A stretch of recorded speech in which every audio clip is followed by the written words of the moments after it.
Assalamualaikum warahmatullahi wabarakatuh. Kali ini kita akan bahas kisi-kisi ujian sekolah matematika part yang 11. Indikatornya disajikan dua gambar, dua buah garis bilang, dua buah garis ya. Dua buah garis sejajar, peserta didik dapat mengidentifikasi hubungan antar sudut sebagai akibat dari dua garis sejajar yang dipotong oleh garis transversal.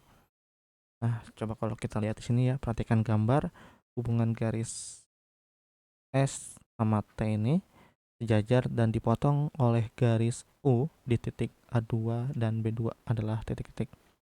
Jadi kita harus tahu ya hubungannya apa. Nah, dari sini kita harus tahu terlebih dahulu sudut sehadap tuh yang mana, sudut dalam sepihak yang mana, dan sudut luar sepihak yang mana, dan sudut dalam berseberangan.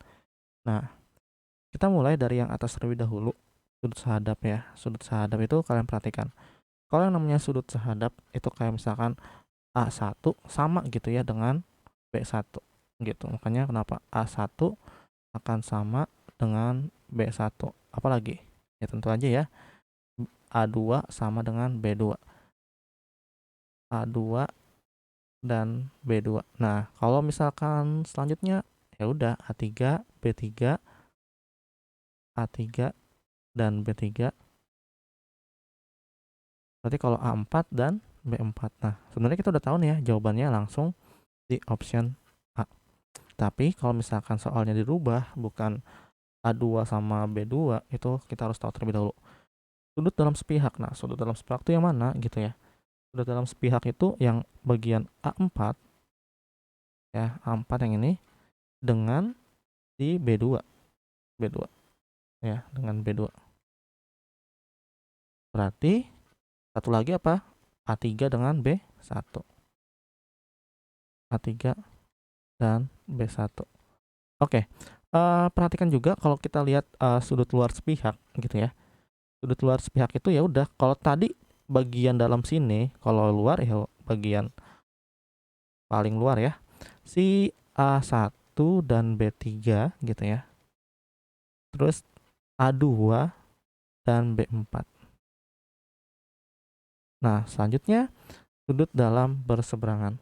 Kalau misalkan kita lihat sudut dalam berseberangan, yang namanya dalam sama seperti tadi ya, yang sepihak, tetapi kalau yang sepihak itu berhadapan, kalau yang luar sepihak itu berseberangan. Berarti nantinya kalau ada A4 dan B1 ya, satu lagi apa? A3 dan